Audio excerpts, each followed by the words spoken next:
उपक्रम जो आहे प्रभाग क्रमांक 33 मधील जो प्रभाग क्रमांक 33 आहे पुणे महानगरपालिकेमध्ये नव्याने समाविष्ट केलेली गावं या प्रभागामध्ये आहेत.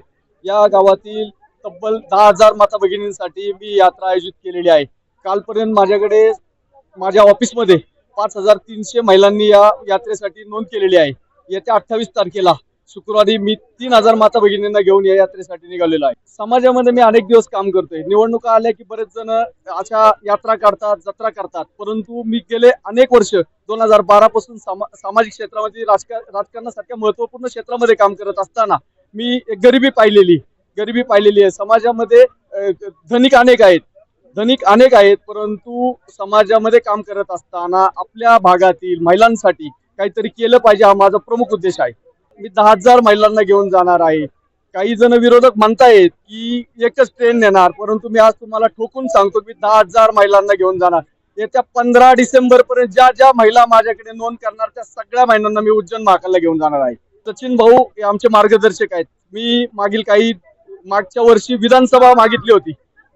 त्यावेळेस पक्षांनी ही राष्ट्रवादी काँग्रेसला आम्हाला जागा मिळाली नाही. त्यावेळेसही आमची शिवसेनेची पूर्ण तयारी होती लढायची. आम्ही ती तयारी दाखवली होती. पक्षांनी मला शब्द दिलेला आहे की इथं ताकदीने लढा, आपण तुमच्या पाठीशी राहू. मी प्रभाग क्रमांक 33 मधून 100% आग्रही दावेदार आहे आणि मी निवडणूक ताकदीने लढणार आहे.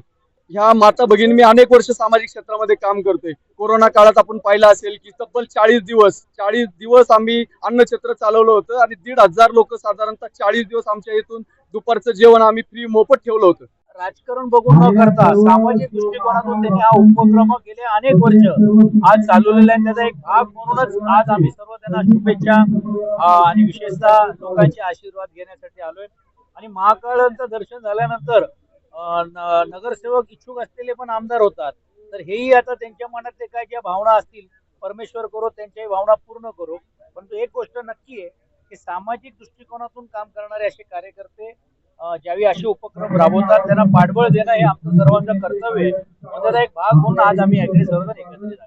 पक्ष कशा प्रकारे ताकद देणार आहे? पूर्ण ताकद देणार आहेत. आगामी महानगरपालिकेमध्ये पण अनेक इच्छुक आहेत. महाविकास आघाडी होणार आहे. त्यामध्ये किती सीट्स मिळतील काय नाही मिळतील पक्षप्रमुख सर्वांना एकत्रित करून घेऊन ती ताकद देण्याचं काम करू. कारण समाजामध्ये अशी काम करणारे लोक खूप कमी आहेत आणि असे जर लोकप्रतिनिधी जर झाले तर भविष्य काळामध्ये या भागाचा उद्धार आणि विशेषतः लोकप्रतिनिधी कसा असावा आणि आज जे सत्तेचं राजकारण अर्थकारण चाललेलं आहे ते भविष्य काळामध्ये कुठेतरी थांबेल.